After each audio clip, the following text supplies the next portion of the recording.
میپذیرید بینندگان ارجمند و شرف بر مقاومتگران راه آزادی و عدالت در خراسان. در گفتمان نوبتی باز هم از افغانستان خواهیم گفت. با نفری هم صحبت میشویم که سالها در افغانستان کار کرده، دایر به وضعیت سیاسی و اجتماعی و قومی و فرهنگی افغانستان کارهای زیادی پژوهشی انجام دادند. هم صحبت ما سیاست شناس حامد سعید هستند. استاد خوش آمدید به صحبت. بیاید صحبت رو از این شروع کنیم که شما که سالها در افغانستان در وظیفه‌های گوناگون کار کردید و در برابر این و کارهای علمی هم مشغول بودید، این ترکیب قومی افغانستان چگونه دارید؟ در مورد افغانستان ما باید یک چیز در نظر داشته باشیم که افغانستان خودش یک دولت نو است، اما مردمانی که در افغانستان زندگی میکنند خیلی تاریخ قدیم دارند. اگر با عمق تاریخ مراجعه کنیم، مردمانی در این کشور بوده بیش از 2500 سال است که در اینجا سکونت دارند و ترکیب افغانستان آنچنان بوده است که افغانستان یک دروازه ورود به هندوستان است، یک خط سیر حرکت و رفت و آمدهای کشورهای گوناگون بوده است. رفت و آمد سرلشکران کشورگشایان بوده است. به این دلیل است که در افغانستان خلقها و قومیت‌های خیلی گوناگون سکونت دارند. اگر به طور دقیق مراجعه کنیم، در حال حاضر در افغانستان 53 قوم، قبیله، گروه‌های اتنیکی و خلق‌ها زندگی دارند. حتی محققان بر این اندیشه هستند که یک گروه خلق‌هایی هستند در این کشور که تا به الحال خوب شناخته نشده، یعنی هویت اتنیکی آنها اونقدر روشن نیست. ولی اگر باز این را تقسیم بندی کنیم، در افغانستان 20 گروه‌ها و خلق‌ها و اقوام اتنیکی وجود دارند. این یک جنبه مسئله است.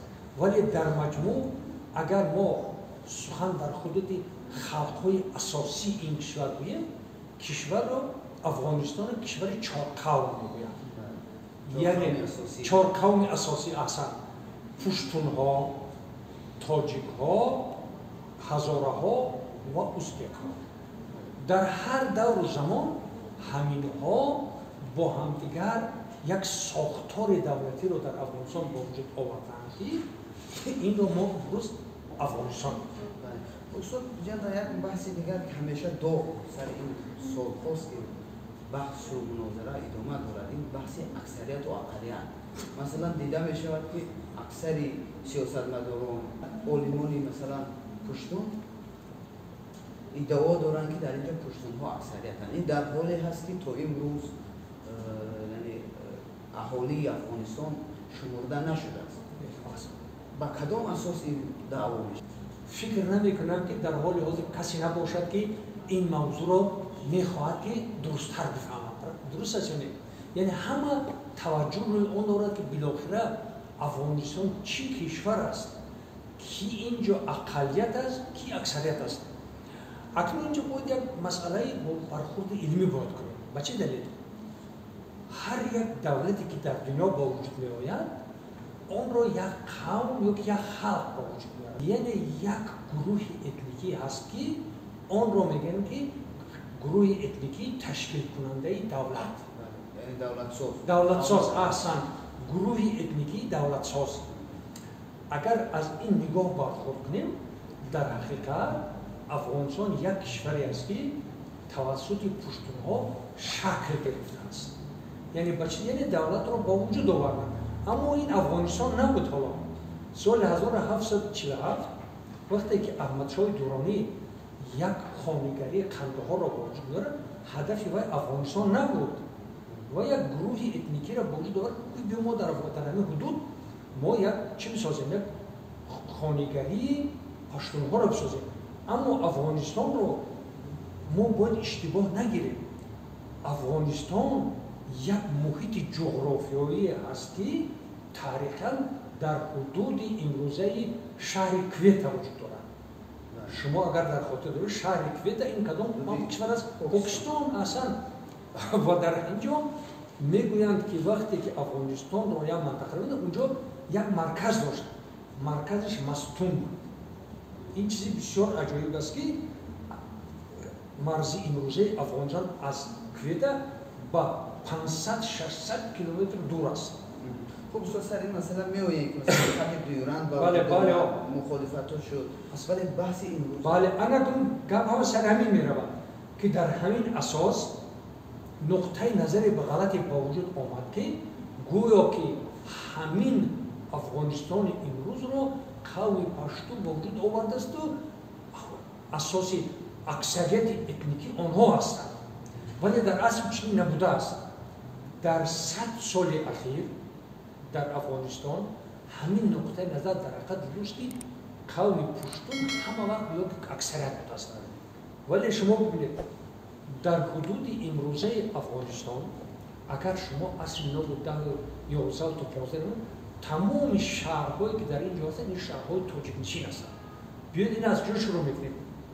از غرب از کندهار شروع کرده این طرف میریم هرات و این طرف میریم به جلال آباد، این طرف میریم لغمان، بعدا میریم به خود کابل و از کابل میگذاریم میریم بعد به سوی بدخشان و از بدخشان میریم به سوی مزار شریف و دیگه اینا یعنی کشورهای تاجیک نشین. بر همین اساس یعنی که امروز ما هم در مقابل پشتون دعوا داریم که ما اکثریتیم چون تاریخاً هم مثلا ما در اونجا دولت‌داری داشتیم، دولت غورها بود. خب تاریخ ما گویی می‌دهد که از مسلم خراسان تو این تاجیک‌ها برای اساس اکثریت بودن. تاجیک‌ها در این کشور همه وقت اکثریت بودند.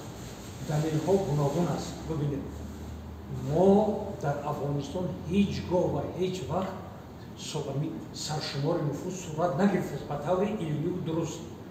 من بچه‌ام زولام برای شما میگم که در افغانستان همه وقت تعداد پشتون‌ها را 7 یا 8 میلیون حساب می‌کنند. لیکن یک نقطه نظر است اینجا. از 7-8 میلیون پشتو که میگیم ما 3 میلیون این اقوامی بودند که کوچ‌نشین بودند. کوچی‌های امروزه قوم‌های مرزی بودند. آنها هیچ وقت افغانستان را دولت خود نمی‌دونستند. پاکستان را تابستان در اینجا بودند. در زمستان در جای دیگر بودند.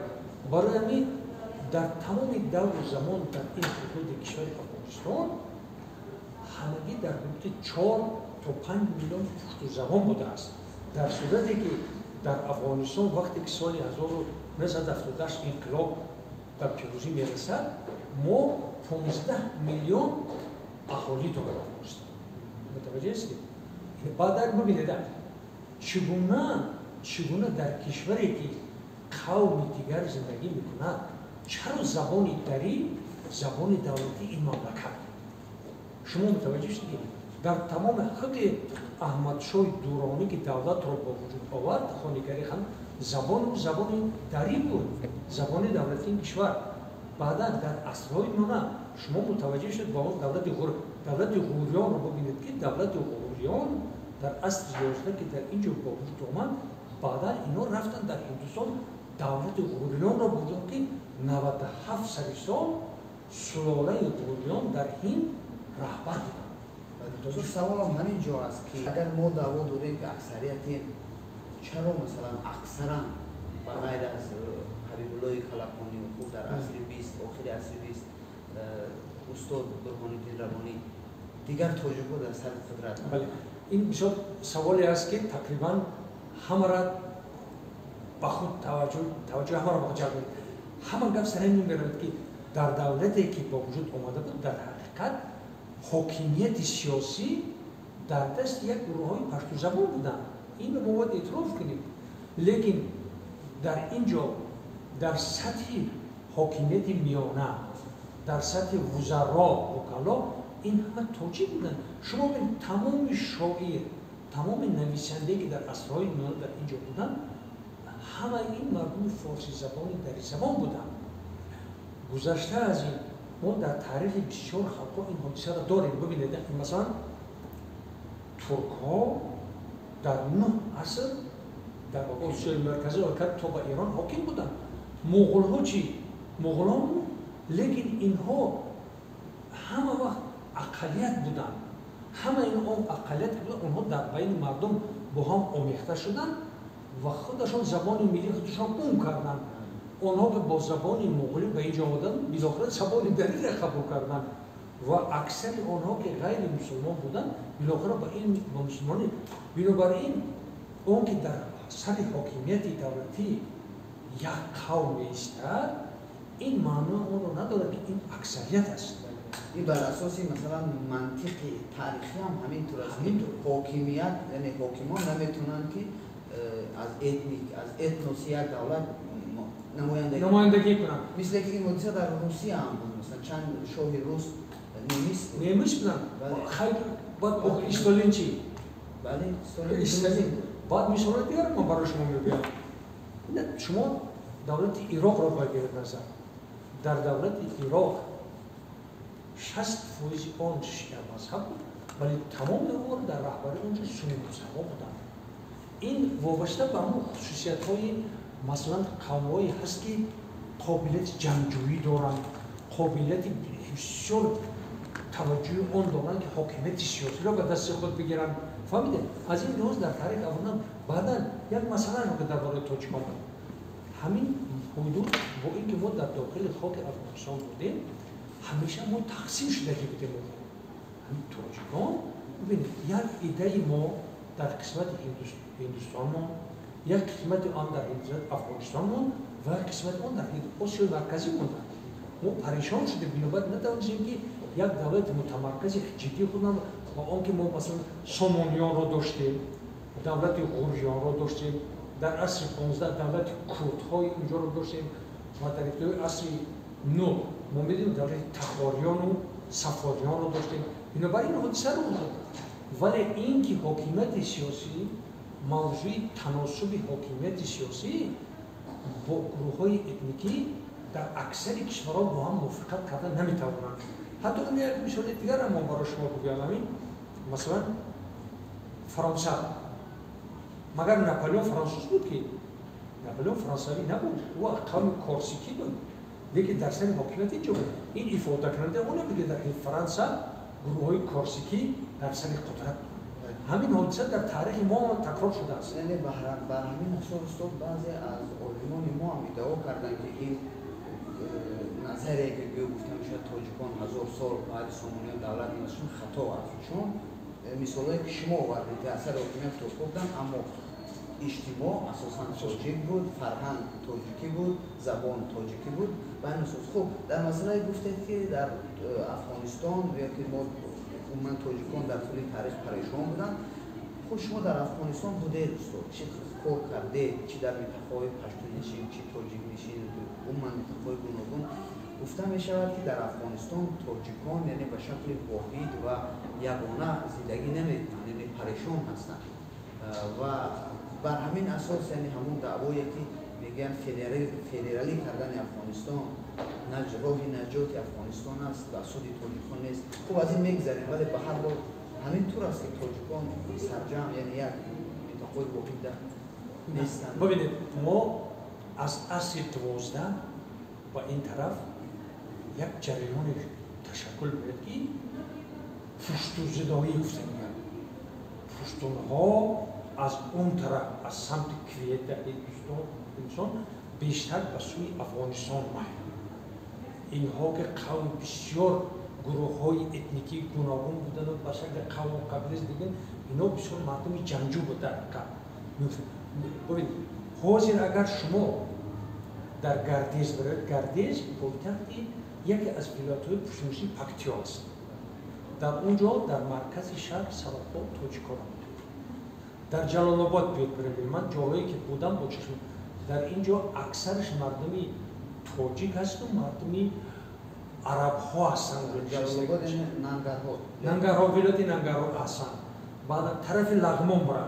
در طرف لغمان در شهر مرکز لغمان، شهر وینترلو ببینید کی هستند. اونجا قوم آرموری هست، تاجیک هستند، اینا هم تاجیک هستند. بعدا این طرف اگر بید هیرات مگر تاجیک نشین نیست، شهر قدیم این کشور مزار شریف این توجیه نشین است، فیض آباد توجیه نشین است، شهر پول خمری مرکز ولایت بغلان توجیه نشین است. خیلی تخار اینجا است که ما ببینیم تاجیک ها و ازبک ها آموختشه. لیکن از همه مهمش این است که کابل از زمانی که تاریخاً وجود دارد اینجا شهر تاجیک نشین است. این ما در حال حاضر که این در شاهنامه اومده که این چیزا همه اینا هستند. اگر یک چیز را میخواستم یاد رسانم که در سال 1977 در حقیقت در افغانستان یک کوشش شد که سرشماری صورت میگیرد. من یک حادثه را برای شما نقل میکنم که در این سرشماری اهالی یک نفر سرمشاور کلان از تاجیکستان با نام فردوس علی اکبرов. اگر من نمیدونم که حاضر سرنوشت این آدم چی است هستن یا نیستن، لیکن یادداشت‌هایی که اون مفصل برای ما نوشتن ماندن و یک خانومی که تاجیک اهل افغانستان است سوریا بها، اینها همین جریان سرشماری را اشتراک دارند. میگه که ما سرشماری اهالی در افغانستان از سمت مشرقی شروع کردیم. مشرقی سمت همون ولایت‌های چی را میگویند؟ جلال آباد و ننگرهار و لغمان اینها را میگویند. میگه ما در وقت در اینجا سرشماری اهالی شروع شد، بعد ما اسناد مدارک آوردیم در اداره احصاییوی کابل، یعنی ریاست استاتستیکی اونجا و در وزارت پلان افغانستان ما میگن چی کردیم؟ محاسبه کردیم. در تمام قسمت مشرقی افغانستان در حدود اونجا که میگه جای اساسی پشت زبان است، میگن همگی ما 35% چی افته میگن؟ مردمی که خودشو پشتو میگن 35%. ولی من اگر این مسائل مدارک چاپ کنیم با چند بعد چاپ کنیم برای مردم روشن میگه از 35% اهالی که اینجا پشت زبان گفت 25% گفت که من پشتو رو میدونم، دیگراش گفت که این زبان این مادری من چی است؟ فارسی دری است. به همین اساس تو یک مسئله بحثی است در افغانستان و چند سال دقیق انجام نشد. مثلا اگر از نگاه تکنولوژی امروز بینیم، از نگاه مثلا اقتدار اقتصادی بینیم، برای امریکانی مثلا مشکل نبود. خب برای شوروی هم که در اونجا بود مشکل نبود که این از نگاه لوجستیکی تامین شد. ولی چرا اصلا صورت نگرفت؟ آیا کدام یک بله من با ادامه همین من گفتم هستم که کلام پیشنهاد تمام کنم. یعنی بعدی که سرشماری اهالی بزنه اینجا جنجال بین ریاست احصاییوی افغانستان و اداره وزارت پلان جنجال. بر اثر این رئیس اداره احصاییوی افغانستان کشته میشود. برای که دلیل ها معلوم بودن. در تمام تاریخ افغانستان هیچ وقت این چیز آشکار کرده نمیشه چون این برای پشتونا اهمیت سیاسی دارند. همه وقت پشت زبان در اینجا کم بود ولی اون رو بجد. این یک راهی همین که چگونه با طور جعلی همین رو با وجود میبرد اون چیز که با اون خط دیورند که داریم پشتونا اصلا نمیخوان که اینجا را محکم کنن بسته شدن. سبب چی است؟ سبب اون است که همین وقتی که همین سرشمار اهالی سیرمیا چه میشن میگن اینا از اون طرف پشتو همه که اشتباهش از اون طرف موندگی است که مثل اینکه ما اینا توجیگا همه از این طرف دریای اومو هستن و از اون طرف اونو از اون طرف سرحد باز است میبیان میگه اینا دیدید مزجات هستیم با وجود این اگر پست قطعی حساب کنن هیچگاه از 5 میلیون اینا زیاد نبودن. همین است که اینا نمیخوان که ورکن. همین کار از طرف هم سفارت روسیه هم از طرف امریکا و انگلستان معلوم است، لیکن این رو حکومت های پشت زبان افغانستان نمیخوان آشکار شد. زیرا اگر این آشکار شود مسئله اکثریت ملی هم از بین میرود. اینا هیچ وقت اکثریت نبودن، اینا این رو هیچ وقت نمیخواد. همین که بود که سال 1977 سرشماری اهالی در 70% تریتوری افغانستان شد. این هم سرشماری بود که سرشماری ناپوره، یعنی از نگاه محاسبه های ریاضی تنها 80% یا 70% میتونی که حقیقت را بگویی. بنابراین با وجود همین در یک قسمت افغانستان چه صورت گرفت این اجازه ندادن دیگه.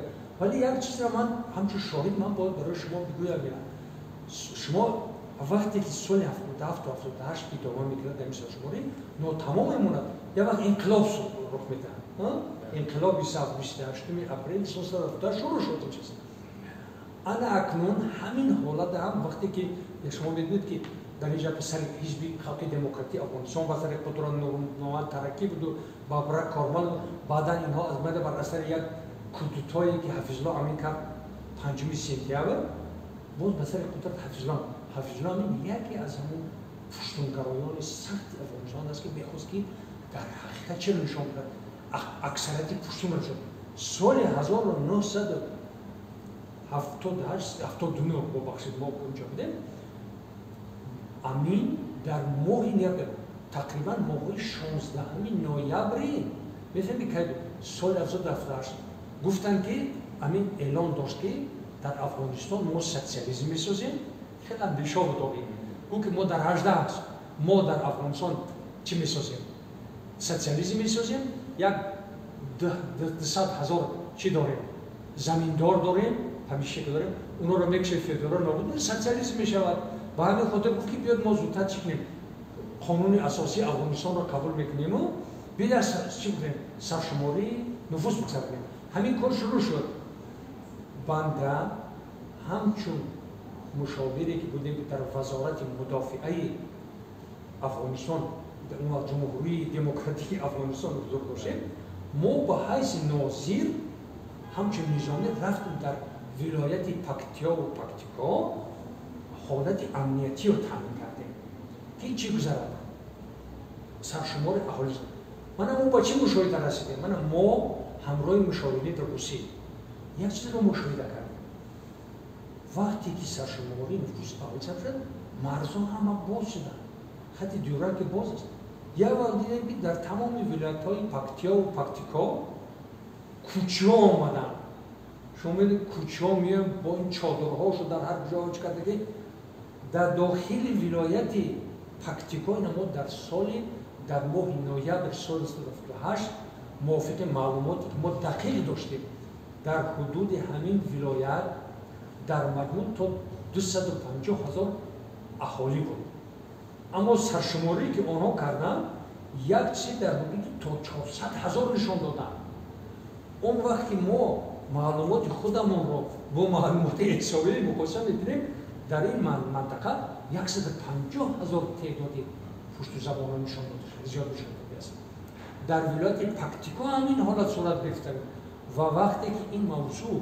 در سفارت اسیسیل شوروی در سطح بلند به میان شد بعد سرمشاوری حربی شوروی اومد گنرال لیتنانت گاریرو بعد این ما هم دارد که چی به سر جهان برای ما از قدیم میدونستیم همه وقت در افغانستان یک تندنس یک تمایل وجود داشت که باید پشت را زیاد نشان بدن همین کار متاسفانه مشاوران سوسیالیستی هم دست نگرفتن بله چرا مثلا در همین بازی‌ها طرفی بیشتر از پشتونا دفاع کردن در همین ساختارکاری‌ها و هر بازی داشتن بله ما روی همین موضوع خیلی زیاد چی میکردیم انتقاد میگرفتیم این کار را سبب چی بود در سیاستی که شوروی در سالهای 60 و 70 نسبت به افغانستان داشت آن بود که افغانستان رو در زیر نفوذ خودش قرار می‌داد متوجه هستید بنابراین بعد میخواست که همین وقتها یک تمایل داشت میخواست همین امریکا میخواست که در چارچوبی که متقابل سوسیالیسم و کپیتالیسم میخواست که افغانستان و پاکستان رو هم در بلاک‌های حربی که یاد داشته باشه سند تا سیعت اینا رو داخل کنند برای شوروی لازم بود که یک جنجال داشته باشد در بین افغانستان و پاکستان که بفهمند که اینجا این دو کشور پرابلم‌ها دارن مشکل آنها را ممانعت ایجاد کند که اینها نتوانند که با بلاک سند تا سیعت داخل شوند این یک مسئله دیگر آن بود که در سر قدرت سیاسی در افغانستان پشتوان بودن هر یک دولتی که رابطه خودش رو برقرار با کی میکنه برقرار لوبیگری میکردن لوبیگری میکردن خود بعدن زمانی که با اصلا مثلا بعد سرنگون شدن زایش ها داوود محمد داوود پرزیدنت بودن نقطه اساسی که اون داشت نقطه نظری پشتونستان بود ما چیکار کنیم پشتونستان یعنی ایده احسن ایده اون که ما باید پشتونستان بزرگ را بودیم این ایده اساسی کی بود محمد داوود بود و اون بسیار از روزها خودش میگه که در مسئله با وجود آوردن پشتونستان آینده با اون اگر پشتونستان که داوود در نقشه داشت این با همون شمولیتی پشتونای اون طرف احسن ما پشتونستان برای چه خطی دوران نمی قبول اگر اینها میخواستن پشتونست نسبت خاک افغانستان با ولایت های وزیرستان جنوبی و غربی با ولایت امروز میگن ولایت خیبر پشتونخوا با اینها یک مرز کلان پشتونستان رو با وجود میگه که میرود به سوی آبهای گرم میبرد این در نظر داشت میگه این تو پشتونستان و در با وجود آوردن همین بسیار از شورای خودش میکرد اون دست که حتی اگر در خاطر داشته باشه سال 1962 یا 63 که انا خروشوف با افغانستان سفر کرد و شعار اساسی که خروشوف در اونجا اعلان میکند دستگیری حکومت پاکستان برای تشکیل دادن پشتونستان بزرگ بود یعنی ایده امروزه که ما داریم این ایده اون دور وجود داشت دوستان در ادامه همین بحث که گفتیم مثلا اساسی روسو هستن روسو ولی در پشتونا بودن و همین تمایلایی که ما امروز می‌بینیم پروسس‌هایی که در منطقه جریان دارد و روسیه هم یک موقعی تا حال بی‌طرفانه را می‌تاست میتونم ادامه همون سیاستی هست که بله значит ببینید در حقیقت همین حقیقت حتی با وجود تمام کارهای دو جانبه‌ای که افغانستان و روسیه شورای انجام میداد همه این در منطقه‌های پشتون میشد ما که اینو میدیدیم ما می‌بینیم همین همکاری میکنیم و یک ابیکت دیگر میشه برای در منطقه ازبک‌ها بسازد در منطقه اما اینا همه را در قسمت پشتونشین جلال آباد قندهار و پکتیکا انا همین نقطه نظر در روس‌ها تا به حال حاضر باقی مانده است اینها بر این اندیشه هستند که همیشه در سیاست خارجی خود در افغانستان تکیه بر پشتونها کنند خب نه تنها استاد روسو مثلا هر قدرتی که از انگلیس سر کرد روس نه ایران آمریکایی همین تو دیروز بود یعنی پشتوگرایی کرد اصلا ولی چی هست استاد که از توجیه میترسن اکنون یک موضوع بود اینجا همین در تاریخ شوروی که مثلا حاضر نکن در حال حاضر در ابتدای عصر 21 قرار داریم همین در اون رو یک نقطه نظری بود که این تاجیک‌ها یک رو قومای خوب درسته که اصلا قومایی هستند که از بیرون آمدن مردمان تاجمی میگفتن و اینها اهمیت ندارن و همین مفکوره رو در همه خلق‌ها و دولت‌ها اینو پهن میکردن که اگر شما در افغانستان میخواید کاری کنید شما باید تکیه به ما کنید ما اینجا گروه‌های اتنیکی دولت ساز همین حادثه رخ میداد و شما در تاریخ هم آگاه هستید که در سال 1929 وقتی که با وجود آمد وقتی که تبدیلات شد و به جای شاه امان الله خان بچه سرکار آمد این بسیار یک جنبش سخت تاجیک‌های افغانستان بود همه میگوید که گویا که این پشتوها دستگیری کردن که تاجیک‌ها به سر قدرت اومدن و به سر قدرت اومدن بچه سرکار در حقیقت یک تأثیری گذاشت به حکومت شوروی که انا تاجیک‌های اینجا تاجیک‌های افغانستان متحد شدن از این استفاده کردن روند تشکیل شوی دولت تاجیکستان رو در سال 29 تشکیل دادن اینا بسیار کار خوب شد یعنی مثلا قدرت اومدن بچه سرکار در اونجا برای زود با وجود آوردن جمهوری تاجیکستان در سال 1929 تاثیر کلان گذاشت برعکس همین مثلا نیست که در حالی که بچه سرکار رو حبیب الله کلاتانی در افغانستان صاحب حکومت شد باید شوروی یک نوع تراس می‌داشت و محدود می‌کرد که برعکس مثلا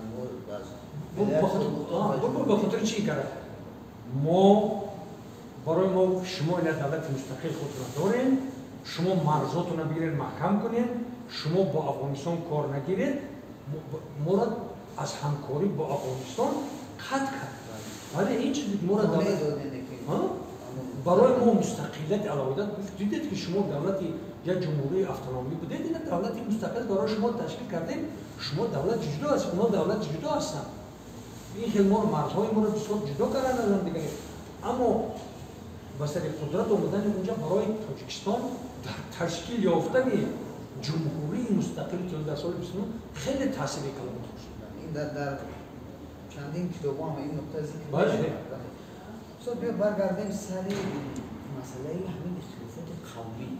فکر میکنید که همین اختلافات قومی تا کجا یک مسئله هست که تا امروز افغانستان در همین حالت نگاه داشته و امروز به بدترین حالت رسید؟ بله، همین افغانستان خیلی یک دولتی هست که ما گفتم که دولتی اقلیت‌های ملی است. اگر همین 4 قوم اساسی رو همچون دولت ساز بگیریم و نظر بگیریم، گروه اقلیت در اینجا اختلاف‌های زیاد موجود است. اصلا اختلاف‌ها برای اون بود که از دوره‌ای که ما افغانستان رو همین دولت می‌شناسیم، اگر این را آغاز اگر مثلا سال 740 قدرت سیاسی در این کشور همه در دست پشتون بود. گروه‌های غیر پشتون آنها همچون ملت چیز است. ببینید تمام تاریخ اینها رو شما بگیرید بررسی کنید، در همین تاریخ اینا یک کم و بیش یک نفر یا 2 نفر تاجیک رو در دولت را بدونن. متوجه؟ اما اگر از قوم‌های هزاره و ازبک بگیم، اصلا از اینها یکم کسی را دادن نمی‌شد. در تمام حکومت‌هایی که وقت داشتن، مثلا ظاهر شاه داشت، محمد داود داشت، 1 یا نفر 2 نفر بود از ما. اما گروه تاجیکان اصلا گروه‌های مردمان مدنی این کشور بودن. مردمانی بودن که بیشتر علم را در اینجا پیش بردن، فرهنگ رو در اینجا تجارت رو پیش بردن. ما این رو دیدیم که در حقیقت دولت پشتو است، اما تجارت رو می‌بینیم یک هندو دارن یا که یک تاجیک دارن، قوم پشتو است. اینا رفتن دنبال اما کوچمنچیگری و چیزایی که در هر جا گشتن دنبال دوستان داشت که شد. و همین در تاریخ افغانستان در حقیقت پیش کلام شما باشه اختلاف‌های قومی زیاد شد. اونقدر زیاد شد که اگر مثلا تاریخاً اگر نگیریم، تنها در رابطه‌های بین تاجیک و پشتو این چیز شاید کمتر باشد. می‌فهمید سبب چی است؟ سبب اون است که در حقیقت در افغانستان یک آمیزش، یک اسیمیلاسیون بین تاجیک و پشتو هست. فهمیدید؟ اما دیگر قوم‌ها قریب مشاهده نمی‌شن، مشاهده کردن نمی‌تونیم. فقط در قسمت وزیر شمال افغانستان یک قسم پشتوها اومدن در حقیقت رابطه خویشتن‌واری دارن. من مشاهده کردم در ولایت وردک بعضی‌ها مثلا کلین دارن از ازبک‌ها، بعضی‌ها کلین دارن از پشتون‌ها، یا که بعضی تاجیک‌ها کلین دارن از کیا از پشتوها و هزاره‌ها. این خیلی کم است. لیکن تاریخاً اگر بگیریم تنها در این مملکت یک چیزی که اونقدر اختلاف کمترک بود بین همین تاجیک است و پشتو. اما در رابطه بین پشتو و دیگر خلق‌ها اصلا خیلی چی بود آخه اختلاف‌های زیادی است. شما می‌دونید که این که باز اما مبارزه برای قدرت شدید بین همین دو قوم. ببینید جنجال‌ها اینجا گوناگون بود. شما تصور کنید مثلا نورستان رو می‌گیرید. می‌فهمید چه خیلی مسلمان شدن. امیر عبدالرحمن خان رفت، تمام مردمی که در اون جوانان بتپرست بودن در آخر عصر 19 همه اینا را کش مجبور شد که اسلام قبول کنه و خودش در کتاب خودش با افتخار می‌کرد که من در نورستان رفتم از 6000 کله مناره، از 6000 کله نورستانی چی ساختم، کله مناره ساختم. اینا را مجبور کرد اسلام البته اینا را کشتن. اگر تصور کنید که چگونه باید مناسبت با اینا میشه.